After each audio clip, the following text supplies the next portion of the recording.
အခုဒါကျွန်တော် fighter ဖောက်ဖို့လုပ်နေပါတော့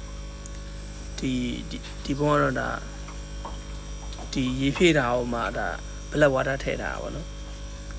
ဒီဘုံကိုကျွန်တော် black water ထည့်ပြမယ်ဒါကတော့ကျွန်တော်ငါးမွေးရဲ့နေရာပေါ့နော်အကုန်လုံးကတော့ရှုပ်ရှက်ခတ်နေရပါဒါကတော့ကျွန်တော်ရဲ့ black water ဒီလောက်ပေါ့နော်ရေနည်းနည်းများသွားလို့ပေါ့နော်ရေနည်းနည်းပြန်ထုတ်ရေကလက်လေးလုံးလောက်ဆိုရင်ရှားပြီပေါ့နော်လောက်ဆိုရပြီကျွန်တော် black water တစ်ခွက်ထည့်မယ်ပေါ့နော်ဒါ black water ပေါ့ပြီးကြရင်ကျွန်တော်ဘန်နာရွက်ချောက်ပေါ့ဒါတော့လမ်းလေးမှာလွယ်ကူကူနော်ခူးလို့ရတယ်ဘန်နာရွက်ချောက်အချောက်ပေါ့နော်ဒီဘက်ကိုလည်းဘန်နာရွက်ချောက်နည်းနည်းပေါ့နော်စားကြမ်းတော့ကျွန်တော်ထည့်ပွားစားကြမ်းဒီစားကြမ်းကိုမဖြစ်မနေတော့ထည့်ရမယ်ပေါ့နော်စားကြမ်းတော့ကျွန်တော်ထည့်ပွားကျွန်တော်အခုဖောက်မှာကဒီကအမလေးပေါ့နော်ဒီက hair boy အမလေးနဲ့ဒီ hyper tea ပေါ့နော်သူက generation တော့မတူဒါပေမဲ့ကျွန်တော်ဖောက်မလို့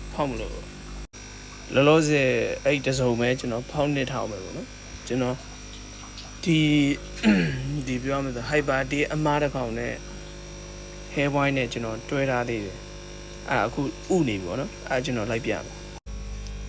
ဒီထဲမှာပေါ့နော်ဒါသူတို့အခုဥညင့်နေတယ်ကျွန်တော်နေခင်းကကြည်တော့ဥညင့်တာပေါ့နော်ဒီမှာတော့တွေ့လာတော့မသိဘူးပေါ့နော်ဒီမှာဒီအဖြူလေးတွေကလာဥလေးတွေပေါ့ဒီပြောမယ်ဆန်မုတ်စေးပေါ့နော်ဆန်မုတ်စေးစိတ်လေးတွေကလာဥလေးတွေပေါ့နော်ဒါတော့ဒါအဖေကြီးပေါ့ဒီဘက်ကအမဒါထုတ်လို့ရနေပြီပေါ့နော်တခါလဲဖောက်လက်စားနဲ့ဒီဂျူနီယာမဟာချိုင်လေးပါကျွန်တော်ဖောက်လိုက်ပဲပေါ့နော်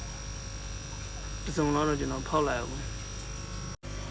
အဲ့တော့အရင်ဆုံးဒီငါးကိုပေါ့နော်ငါးကိုရှူပြီးတော့ကျွန်တော်ထည့်လိုက်ပါနော်ဒီထဲမှာတနားရီလောက်သူ့လွတ်ထားလိုက်နော်